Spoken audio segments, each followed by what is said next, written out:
नमस्कार दोस्तों, मैं जागृति एजुकेशन चैनल में आपका स्वागत करती हूँ। आज का टॉपिक है हिस्ट्री में मॉडर्न हिस्ट्री का 1857 की क्रांति, जो आपके किसी भी एग्जाम में जिसमें जीके जीएस हो तो उसमें मोस्ट इम्पॉर्टेंट है, क्योंकि 80% क्वेश्चन यहीं से आते हैं मॉडर्न हिस्ट्री में 1857 की क्रांति से। 1857 की क्रांति ब्रिटिश शासनकाल की नीतियों का 100 वर्ष से पूर्व होने से पहले उनके द्वारा चलाए गए नीतियों के आधार पर इसकी भूमिका तैयार हुई थी। इसके पहले बहुत छोटे छोटे भी विद्रोह हुए थे, जैसे सन्यासी विद्रोह, खासी, चुनार, खोंड और भूमिज विद्रोह इत्यादि कई विद्रोह हुए थे। खासी विद्रोह जैसे उन छोटे छोटे क्षेत्रीय विद्रोह तो होते ही रहते थे, लेकिन 1857 की क्रांति एक बहुत बड़ा व्यापक रूप में विद्रोह हुआ था, जो हमारी हिस्ट्री में बहुत ही महत्वपूर्ण है और हमारे आने वाले किसी भी एग्जाम के लिए भी बहुत ही महत्वपूर्ण है। तो आप इसको देखिए कि इसकी क्रांति का मेन भूमिका कहाँ से थी, इसके कारण क्या थे। इसके कारण सामाजिक, आर्थिक, राजनैतिक काफ़ी कारण थे, जिसमें से आपको इसमें जैसे अब ये है 1857 की क्रांति। अब इसमें क्रांति में आपको कई चीज़ें पूछते हैं, जैसे 1857 की क्रांति के कारण क्या थे, तत्कालीन कारण क्या थे, राजनैतिक कारण क्या थे। इसमें आता है पहले सामाजिक कारण, आप ऐसे समझते चलेंगे, सामाजिक कारण आता है, फिर राजनैतिक कारण आता है, क्या आता है, राजनैतिक कारण। इसके बाद आता है धार्मिक कारण, कई कारणों सबकी भूमिका थे इसमें, धार्मिक कारण। और इसके बाद आता है आपका पूर्व की क्रांतियाँ, जो हमने बताए थे, पूर्व की क्रांतियाँ भी इसके कारण थे, पूर्व की क्रांति। और एक सामाजिक, राजनैतिक, धार्मिक और आर्थिक कारण भी इसके थे, आर्थिक कारण। और मोस्ट इम्पॉर्टेंट है इसमें तत्कालीन कारण। कौन से कारण थे, पूर्व की क्रांति थी, आर्थिक कारण थे। इसमें एक कारण आता है तात्कालिक कारण। क्या आता है, तात्कालिक कारण। और तात्कालिक कारण ये था कि उस समय सुअर और चर्बी से लगे कारतूस आते थे, जिसको हिंदू और मुस्लिम लोग दोनों प्रयोग करने से इनकार कर दिया था, वही तत्कालीन कारण था, जिसमें मंगल पांडे प्रथम शहीद हुए थे। आपको इसे बताने से पहले मैं ये बता देती हूँ आपको कि इन क्रांतियों की स्टार्टिंग पहले भूमिका जो है बन चुकी थी, और इसका एक दूसरा डेट निर्धारित कर दिया गया था लियाकत अली और रंगोजी बापू के द्वारा 31 मई 1857 को रखा गया था। बट उसके पहले तत्कालीन कारण में जो है बैरकपुर छावनी कोलकाता से 23 मार्च को पता चलता है कि वहाँ के सैनिकों ने क्या, दमदम के सैनिकों ने, कि चर्बी में गाय और सुअर का मांस रहता है, जो कारतूस है उसकी ऊपरी परत में गाय और सुअर की चर्बी से बना रहता, जिसको दांत या मुंह से खोलना पड़ता था।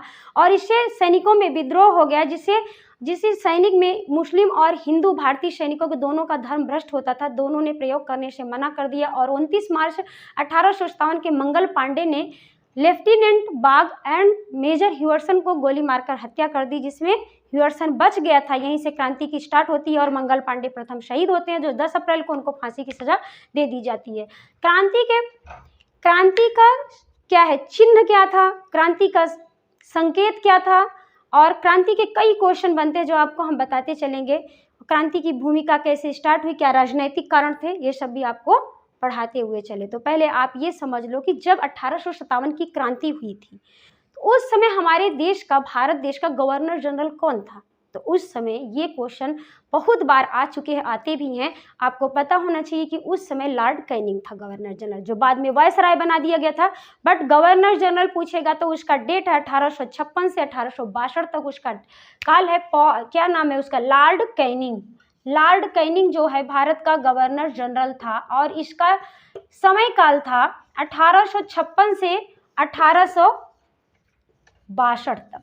अब इसी काल में ये क्रांति 57 में हुई थी, तो लॉर्ड कैनिंग उसमें भारत का गवर्नर था। इसमें ये भी क्वेश्चन आते हैं, उस समय ब्रिटेन का पीएम कौन था, प्रधानमंत्री कौन था। तो पॉम थे प्रधानमंत्री, पी से पीएम, पी से पॉम स्टर्न वहाँ का ब्रिटेन का प्रधानमंत्री था। ब्रिटेन की महारानी विक्टोरिया थी। ये सब भी क्वेश्चन कभी कभी पूछ लेते हैं, तो आपको ध्यान में रखना चाहिए, याद करते हुए चलना चाहिए कि ब्रिटेन की महारानी विक्टोरिया थी, ब्रिटेन का प्रधानमंत्री पॉम स्टर्न था, और हमारे भारत का गवर्नर जनरल लॉर्ड कैनिंग था।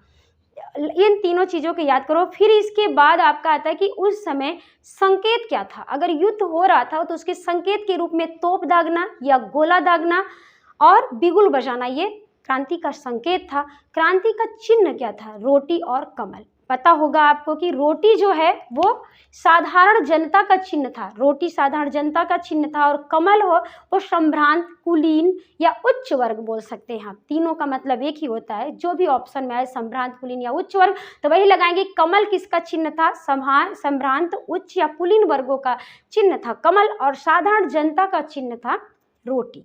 तो आपको कारण पता हो गया कि सामाजिक, आर्थिक, राजनीतिक, तत्कालीन और पूर्व की क्रांतियां कारण थे, जिसमें मोस्ट इंपॉर्टेंट है राजनीतिक कारण और तत्कालीन कारण। तो राजनीतिक थोड़ा थोड़ा तो सब है, सामाजिक भी थे, धार्मिक भी था, धर्म का भी वो लोग मतलब कई चीज़ें धार्मिक रूप से ठेस पहुंचाते थे, आर्थिक, राजनीतिक सभी थे, बट आपको राजनीतिक और तत्कालीन कारणों पर ज़्यादा फोकस करना। तो यहाँ से बहुत क्वेश्चन बनते हुए हैं और मेंस और प्री दोनों में पूछे जाते हैं, यूपीपीएससी में या कोई भी स्टेट लेवल का एग्जाम हो, सब में पूछे जाते हैं क्रांतियों से।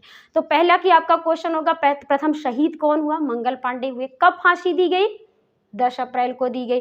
और कब बैरकपुर छावनी में जो है, कब ये घटना प्रथम क्रांति हुई थी, 29 मार्च को हुई थी। आपको ये हो जाना चाहिए। फिर राजनीतिक कारण की भूमिका 1790 से शुरू हो गई थी, जब लॉर्ड विलेजली सहायक संधि की नीति स्टार्ट कर दिया था। लॉर्ड विलेजली सहायक संधि की नीति शुरू किया था, और पहले निजाम हैदरगढ़ के निजामों से उन्होंने संधि की थी, जिसको बेलेजली को सहायक संधि का जनक भी कहा जाता है। ये आपको क्लियर हो जाना चाहिए कि सहायक संधि के जनक कौन थे, लॉर्ड विलेजली थे। और ये क्वेश्चन भी बनता है। और कब स्टार्ट किए थे, 1790 ईस्वी में। कहीं कहीं फ्रांस के डुप्ले का भी जिक्र आता है, बट वह स्टार्ट तो किया था, सफल नहीं हुआ था, तो जनक विलेजली को ही माना जाता है। इसके बाद लॉर्ड डलहौजी आया, जिसने व्यक्तिगत नीति या गोद निषेधी की नीति या हड़प नीति, तीनों नीतियां उसकी थी, और इंग्लिश में डॉक्ट्राइन ऑफ लैप्स की नीति अपनाई, जिससे कई राज्यों को उन्होंने अपने राज्यों में यानी ब्रिटिश ईस्ट इंडिया कंपनी में विलय कर लिया था। इससे कई राज रजवाड़े बहुत क्षुब्ध से अंग्रेजों से, जो 1857 की क्रांति में उनके जो है अंदर की ज्वाला भड़क उठी, और कई क्षेत्रों में, कई राज्यों में क्या है, क्रांति शुरू हो गई थी। तो बहुत बड़ा संघर्ष हो गया था। कहते हैं कि ये देश की प्रथम स्वतंत्रता संग्राम क्रांति भी थी। इसमें कई राइटरों का मत है, उसको आगे में अलग से पढ़ा देंगे किसने क्या क्या कहा है। फिलहाल अपनी 1857 की क्रांति को देख लेंगे, जिसमें क्वेश्चन आपके बनते हैं। सबसे पहले आपका ये बनता है कि हड़प नीति के तहत डॉक्ट्राइन ऑफ लैप्स या व्यक्तिगत नीति या गोद निषेध की नीति किसकी है, तो लॉर्ड डलहौजी की है। किसकी है, यहाँ पे मैंने लिख दिया डॉक्ट्राइन ऑफ लैप्स की नीति, ये रहा लॉर्ड डलहौजी की है। और 1848 से लेकर 1856 तक इन्होंने कई राज्यों को अपने अंग्रेजी राज्यों में विलय कर दिया, यानी उसमें ब्रिटिश ईस्ट इंडिया कंपनी चलती थी, उसी के शासन प्रशासन में लॉर्ड डलहौजी ने विलय कर लिया था। तो इसमें भी क्रम भी पूछते हैं कभी कभी, कि मैचिंग में क्रम पूछ लेते हैं। जैसे सुमेलित आता कि कौन से उसका क्रम बना दो, या सुमेलित में आ जाता है कि पहले किस राज्य को विलय किया था। सबसे पहले उसने सतारा को किया था, जो महाराष्ट्र में है। सतारा, संबलपुर और जैतपुर को सबसे पहले 1849 में अपने राज्य में लॉर्ड डलहौजी ने विलय किया। हमने यहाँ पे लिखा है कि पहला जैतपुर, सतारा, जैतपुर, संबलपुर को 1849 में सबसे पहले किया था। तो इन तीनों में से जो आपको आ जाए तो सतारा सबसे पहले माना जाता है। फिर झांसी को 1853 में किया था, नागपुर को 1854 में किया था, और अवध को, जो प्रेजेंट टाइम में लखनऊ और इन सब पूर्वी क्षेत्रों को कहते हैं, तो इनका विलय उन्होंने कब किया था, 1856 में किया था। इसके पहले करौली को 1855 में किया था, बट करौली को उन्होंने फिर निरस्त कर दिया था, पूर्ण रूप से नहीं कर पाया था। कोर्ट ऑफ डायरेक्टर ने निरस्त कर दिया था। और इसमें आपका इंपॉर्टेंट आता है, अवध से भी क्वेश्चन बनते हैं, झांसी से भी बनते हैं। झांसी को कब किया गया, तो इसका डेट और ईयर पूछ लेते हैं। 1853 में किया गया था, अवध को 1856 में किया गया था। और अवध के जब 1856 में किया गया था, और इसमें अवध को करने के लिए किस शासन के तहत किया था, उन्होंने कई आरोप लगाए थे। जैसे गोद निषेध की नीति झांसी में लगाया था उन्होंने रानी लक्ष्मीबाई के ऊपर, और अवध में उन्होंने लगाया था कुशासन का आरोप लगाकर अवध को लेप्स किया था। किसी न किसी बहाने से वो लेप्स करते थे, जिसको पुख्ता सबूत होना चाहिए। तो लॉर्ड आउटरम था, वो आउटरम की रिपोर्ट के अनुसार कुशासन का आरोप लग गया था वाजिद अली खान शाह के ऊपर, और उन्होंने 1856 ईस्वी में उसका विलय कर लिया। इससे सारे राज्य और रजवाड़े, सब राजाओं के अंदर क्रोध और आक्रोश भरा हुआ था उनके राज्यों को लेकर, जो कि 1857 में 29 मार्च को मंगल पांडे ने, सैनिक जो मंगल पांडे थे, उन्होंने इस क्रांति की शुरुआत कर दी, पहले ही कर दी डेट के पहले। फिर भी बहुत ये आग की तरह पूरे भारत में फैल गई, और उसके बाद एक के बाद एक आक्रमण और विरोध होने लगे। यही बात उस समय थी, कम्युनिकेशन कम था और एक साथ न होके विद्रोह अलग अलग क्षेत्रों में अलग अलग डेट अलग अलग हुआ था, जिससे अंग्रेजों ने बड़ी बेरहमी से उसको दबा दिया था। उसके पहले आप कहाँ कहाँ से इसमें क्वेश्चन बनते हैं, ये तो आपका क्वेश्चन बनता है, क्रम पूछ लेता है जैसे हमने बताया। और दूसरी बात ये पूछते हैं कि क्रांतियां हुई तो वहाँ के नेतृत्वकर्ता कौन थे और उसके दमनकर्ता कौन थे, उसकी डेट क्या होती है, उसके ईयर क्या होते हैं, ये सब भी आपके क्वेश्चन में आते ही रहते हैं। तो मैंने यहाँ पे आपको राइट कर दिया और समझाते हुए चलेंगे कि मेरठ में विद्रोह हुआ था। पहले आपका कोलकाता के बैरकपुर छावनी में हुआ था मंगल पांडे के साथ, उसके बाद मेरठ में विद्रोह होता है। वहाँ के मेन नेतृत्वकर्ता थे शाहमल, धन सिंह, कदम सिंह, 3 लोग थे। और ये 10 मई को घटना हुई थी। 10 मई को वहाँ पे 10 मई को मेरठ में हुआ था। धन सिंह, कदम सिंह और शाहमल थे, इन तीनों के नेतृत्व में हुआ था 10 मई को। और इसके दमनकर्ता कौन थे, आर.एच. रनप थे, आर.एच. रनप थे। और दिल्ली में हुआ था 11 मई को। 10 मई को मेरठ हुआ, वहाँ से वो कूच कर गए और दिल्ली पे गए। दिल्ली पे जाने के बाद शस्त्रागार पर अधिकार कर लिया। फिर वहाँ पे बहादुर शाह जफर को उन्होंने भारत का सम्राट फिर से घोषित कर दिया था। दिल्ली में बहादुर शाह जफर और बख्त खां इसका नेतृत्व कर रहे थे। बख्त खां क्या था, सेना प्रमुख था, और बख्त खां के बल पर ही वहाँ पे विजय ज़्यादा प्राप्त की गई थी। तो और निकोलस, हडसन और लॉरेंस, ये तीनों ने मिलकर और कई कश्मीर, पंजाब और क्या कहते हैं नाभा, कई राज्यों से मिलकर सेनाएं बुलाई गई जो हमारे भारतीय थे और अंग्रेजों का साथ दिए, और दिल्ली के विद्रोह का भी दमन कर दिया जाए। निकोलस, हडसन और लॉरेंस सितंबर तक आते आते 20 सितंबर तक उस पर पुनः अंग्रेजों का अधिकार हो गया था। बट दिल्ली में बहादुर शाह जफर के नेतृत्व में हुआ था, और 11 मई को वहाँ पर अधिकार कर लिए थे क्रांतिकारियों ने, और निकोलस और हडसन और लॉरेंस ने उसका दमन करता थे। तो दमनकर्ता भी कभी कभी पूछ लेते, नेतृत्व भी पूछ लेते। लखनऊ था, लखनऊ में कौन नेतृत्व कर रहा था, बेगम हजरत महल उसकी नेतृत्व कर रही थी क्रांति का, और उसके वाजिद अली खां शाह थे, वहाँ के नवाब वाजिद अली खां शाह थे। 12 साल का बेगम हजरत महल के पुत्र बिरजिश खान थे। तो बेगम हजरत महल, वाजिद अली शाह या बिरजिश खां आए तो भी आप वही लगाएंगे। कहीं कहीं 1-2 क्वेश्चन में कभी ऑप्शन में बिरजिश खान भी आया हुआ था कि लखनऊ के क्रांति का नेतृत्व कौन कर रहा था। जब लखनऊ में विद्रोह हुआ था अंग्रेजों के विरुद्ध, उसका नेतृत्व कौन रहा था। अब तक क्वेश्चन में ऑप्शन में आते थे बेगम हजरत महल ही आती थी, जो आप लोग बहुत आसानी से लगा दिए थे। एक बार ऐसा 2 बार क्वेश्चन आ गया कि बिरजिश खान का भी आ गया, क्योंकि 12 साल के बिरजिश खान को भी उस समय नवाब घोषित कर दी थी बेगम हजरत महल ने। तो कभी कभी ऑप्शन में वो रहे तो उनको भी लगाया जाता है। तो बिरजिश खां का भी नाम आप याद रखेंगे, वाजिद अली शाह, बेगम हजरत महल, ज़्यादातर बेगम हजरत महल ही आता है। झांसी को सबको पता है, रानी लक्ष्मीबाई थी। झांसी में रानी लक्ष्मीबाई थी, और उसके दमनकर्ता हीरोज थे।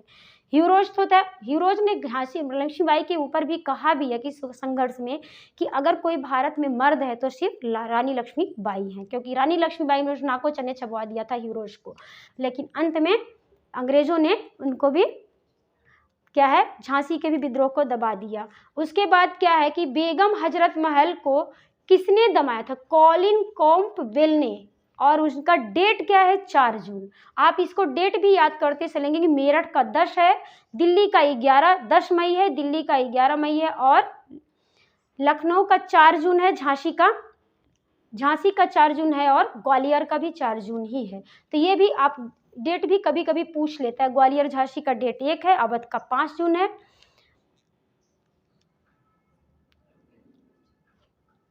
लखनऊ को अवध का भी बोलते हैं, झांसी हुई ग्वालियर में कौन नेतृत्व करता थे, तात्या टोपे थे, जिसका नाम जिसका रामचंद्र पांडुरंग भी आता है। कभी कभी नाम पूछ लेता है इसमें, ये भी क्वेश्चन बनते रहते हैं कि तात्या किसका नाम, तात्या टोपे का और दूसरा नाम क्या था, तो रामचंद्र पांडुरंग था। ये भी आप याद करते चलेंगे। कहाँ के नेतृत्व करता थे, तो ग्वालियर के थे, जो ग्वालियर जो आजकल एमपी में है। कानपुर के नेतृत्वकर्ता कौन थे, कानपुर में नाना साहेब थे। सबको पता है कानपुर में जो विद्रोह हुआ था तो उसके नेतृत्वकर्ता, उसके नेता कौन थे, उसके नेता थे नाना साहेब। नाना साहेब का भी एक नाम आता है धोंधू पंत। कभी कभी आता कि धोंधू पंत किसका नाम था, या नाना साहेब का कोई और नाम निकनेम था, तो धोंधू पंत था। और इसके दमन करता था कैंपबेल हैवलॉक थे। कौन थे, कैंपबेल हैवलॉक। 4 जून को लखनऊ में हुआ, 5 जून को कानपुर में विद्रोह हुआ था। और यहाँ पे कानपुर में विद्रोह के दमन करता कैंपबेल हैवलॉक थे, और लखनऊ को भी कॉलिन कैंपबेल ही थे। वही वहाँ पे कैंपबेल हैवलॉक दोनों थे कानपुर में, और वहाँ पे कैंपबेल ही थे अवध में यानी लखनऊ में। तो ये दमनकर्ता नेता दोनों का और डेट तीनों याद करते हुए चलेंगे। इलाहाबाद की क्रांति जो आज प्रयागराज है, तो उसके नेतृत्वकर्ता नेता प्रमुख कौन थे, लियाकत अली खां थे। कौन थे, लियाकत अली खां थे। और कर्नल नील उसके दमन करता थे। कौन थे, कर्नल नील उसके दमन करता थे। बरेली में आपको पता होगा, बरेली का भी बहुत पूछता है, बरेली के दमन नेता कौन थे उस समय, तो बख्त खां थे, जो खान बहादुर खां भी कहे जाते थे। खान बहादुर खां, बख्त खां एक ही थे, जो दिल्ली में सेना प्रमुख थे और दिल्ली को जिताने में अहम भूमिका निभाई थी। फिर वहाँ जब दिल्ली में अंग्रेजों ने पुनः अधिकार कर लिया था, वो बरेली का भी नेतृत्व किए थे। और उनको कहीं कहीं वर्ड आता है बख्त खां और कहीं कहीं आता खान बहादुर खां। खान बहादुर खां की उपाधि उनको किसने दी थी, तो बहादुर शाह जफर ने दी थी। जब दिल्ली में विजय प्राप्त हुई थी, जब क्रांतिकारियों ने दिल्ली को जीत लिया था, उस समय उनको बहादुर शाह जफर उनका उपनाम था, तो बहादुर शाह जफर ने उनको खान बहादुर खां की उपाधि दी थी बख्त खां को। तो वही बख्त खां बरेली में नेतृत्व किए थे। फैजाबाद में मौलवी अहमद उल्लाह किए थे। फैजाबाद में मौलवी अहमद उल्लाह ने नेता, उनको वहाँ के क्रांति के नेता थे, जिन्होंने जिहाद का नारा किया था। क्रांति के लिए, अपने देश के लिए जिहाद का नारा उन्होंने दिया था। और उनको डाक शाह भी कहा जाता है। और उनके ऊपर 50,000 का इनाम भी रख दिया गया था पकड़ने के लिए। बाद में उनको झांसी के निकट पबाया में पकड़कर गोली मार दी गई थी। और इसके दमन करता थे जनरल रेनार्ड थे। और जगदीशपुर यानी बिहार के नेतृत्वकर्ता कौन थे क्रांति के, तो जगदीशपुर बिहार में सबको पता है डॉक्टर कुंवर सिंह थे। डॉक्टर कुंवर सिंह जगदीशपुर आए, उसके नेता या नेतृत्वकर्ता जगदीशपुर या बिहार, तो डॉक्टर कुंवर सिंह थे। और इसके दमनकर्ता विलियम टेलर थे। और आक्रमण कब हुआ था, क्रांति कब हुई थी, तो 12 जून को हुई थी। तो 12 जून भी याद रखेंगे, इतना नहीं पूछता, बट वहाँ के नेतृत्वकर्ता नेता पूछ लेते हैं बिहार या जगदीशपुर के, तो आप डॉक्टर कुंवर सिंह लगाएंगे। और इसके बाद छोटे छोटे विद्रोह और जगह हुए थे जो अंग्रेजों द्वारा दमन कर दिए गए थे। जैसे फतेहपुर में अजीमुल्ला ने किया था, असम में मनीराम ने किया था। मनीराम का असम में मैचिंग में आया था कभी पीसेज में। और सतारा का रंगोजी बापूजी थे, महाराष्ट्र सतारा में रंगोजी बापूजी थे।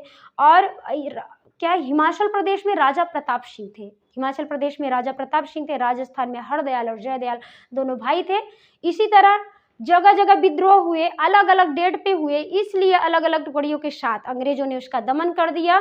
अगर एक साथ उस समय विद्रोह हुआ होता तो ऐसा कहा जाता है कि 100 साल पहले ही अंग्रेज हमारे देश को छोड़कर चले जाते। बट ये योजनाबद्ध तरीके से नहीं हुआ और उसके पहले ही हो गया। सब ने अपने अपने स्वार्थ के लिए लड़े थे। कुछ लोग राष्ट्र के लिए लड़े थे, इसलिए कम्युनिकेशन का माध्यम बहुत कम था और फिर भी काफ़ी हद तक सक्सेस रहा। फिर भी अंग्रेजों ने लास्ट में इन सब क्रांतिकारियों को दमन कर दिया और संधि कर ली। इलाहाबाद की संधि होती है। उसके बाद क्या कहते हैं कि लॉर्ड कैनिंग को देश का वायसराय बना दिया जाता है और विक्टोरिया के जो है यहाँ पे आती है, सारा यहाँ का राजनीतिक शासन प्रशासन ब्रिटिश ईस्ट इंडिया कंपनी से हटाकर क्राउन यानी ब्रिटिश के हाथों में चला जाता है। ये रहा 1857 की क्रांति, जहाँ से आपके क्वेश्चन आते हैं। और इसके बाद डिटेल में आपको पढ़ा दिया जाएगा अकॉर्डिंग टू सिलेबस जब पढ़ाया जाएगा।